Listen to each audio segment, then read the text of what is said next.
नमस्कार। आज हम एक ऐसी कहानी की दुनिया में चल रहे हैं जो महत्वाकांक्षा, जुनून और डर के बीच की लकीर को पूरी तरह मिटा देती है। कहानी की शुरुआत ही होती है एक बहुत ही अजीब दावे से। ये शब्द हैं हमारे मेन कैरेक्टर, एक बेहद काबिल सर्जन समीर के। और यकीन मानिए, ये एक लाइन ही आने वाले खौफ की नींव रख देती है। तो इस कहानी की तह तक जाने के लिए सबसे पहले हमें समीर के उस जुनून को समझना होगा। एक ऐसा जुनून जो उसे किसी भी हद तक जाने पर मजबूर कर देता है। तो आखिर ये समीर है कौन? बाहर से तो वो एक जाना माना इज्जतदार सर्जन था, लेकिन इस पर्दे के पीछे एक ऐसा इंसान था जो खुद को लगभग भगवान ही समझ बैठा था। एक ऐसा यकीन जो उसे तबाही के रास्ते पर ले जा रहा था। उसका पहला बड़ा एक्सपेरिमेंट था मरे हुए को जिंदा करने का। और जानते हैं क्या हुआ? कुछ पल के लिए लगा कि वो कामयाब हो गया, पर फिर सब कुछ खत्म। ये नाकामी उसकी हताशा को और भी ज्यादा बढ़ा देती है। तो अब कहानी एक और भी ज्यादा खतरनाक मोड़ लेती है। अपनी नाकामी से बौखलाकर वो एक ऐसे भयानक रास्ते पर चल पड़ता है जिसके बारे में किसी ने सोचा भी नहीं होगा। अब मुर्दों को जिंदा करने की बात तो पुरानी हो गई।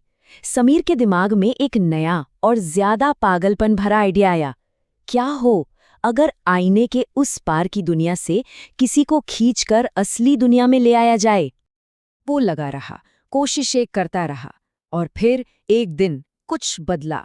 आईने में उसका अक्स हिलना बंद कर देता है। वो बस उसे घूरता रहता है और उसके हाथ खून से सने हुए थे। और यहीं से शुरू होता है असली मानसिक खेल। वो परछाई अब समीर को तंग करने लगती है। कभी भयानक चोटों के साथ दिखती, तो कभी ऐसी धमकियां देती जो समीर को अंदर ही अंदर खोखला कर रही थीं। अब जरा सोचिए समीर की हालत क्या हुई होगी। जब पानी सर से ऊपर चला गया तो उसने फैसला किया कि वो इस बला को खत्म करके ही रहेगा जिसे उसने खुद जन्म दिया था। और बस यहीं से कहानी अपने सबसे हिंसक पड़ाव पर आ जाती है। गुस्से और बेबसी में वो एक भारी भरकम हथौड़ा उठाता है और आईने पर दे मारता है। उसे लगा कि बस यही एक तरीका है इस बुरे सपने को खत्म करने का।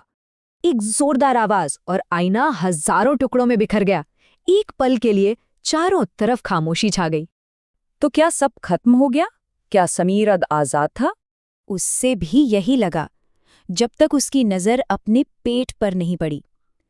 वो जानलेवा घाव जो उसने सोचा था कि आईने पर किया है, वो तो उसके अपने जिस्म पर था और उससे खून बह रहा था। और यही है कहानी का सबसे बड़ा ट्विस्ट। आईने का टूटना कहानी का अंत नहीं था, बल्कि ये तो एक बहुत ही भयानक बदलाव की सिर्फ शुरुआत थी। देखिए कैसे सब कुछ उलट पुलट हो गया। आईना तोड़कर समीर ने अपने अक्स को खत्म नहीं किया, बल्कि उसे अपनी दुनिया में आने के लिए आज़ाद कर दिया, और खुद उसकी जगह आईने के पीछे कैद हो गया। उसका अक्स अब जो कि असली दुनिया में था, समीर को उसकी सबसे बड़ी, सबसे जानलेवा भूल का एहसास दिलाता है। वो बताता है कि ये एक नई, खौफनाक हकीकत की बस शुरुआत है। तो अब सवाल ये है कि समीर की सज़ा क्या थी? चलिए देखते हैं कि कहानी अपने सबसे डरावने अंजाम तक कैसे पहुंचती है और इस सज़ा का असली मतलब क्या है। आईने के उस पार फंसा समीर अब धीरे धीरे बदल रहा था। उसका शरीर एक भयानक बदलाव से गुजर रहा था। वो इंसान से एक चीज बन रहा था, वही चीज जिसके पीछे वो पागल था। तो ये समझना बहुत जरूरी है कि वो मरा नहीं था, वो तो एक जीती जागती तकलीफ में हमेशा के लिए कैद हो गया था। एक ऐसा वजूद जहां सिर्फ एहसास था, हरकत नहीं।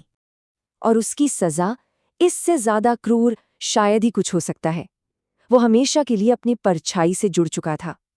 अब असली दुनिया में उसकी परछाई खुद को जो भी दर्द देगी, वो सारा दर्द असली समीर को महसूस होगा।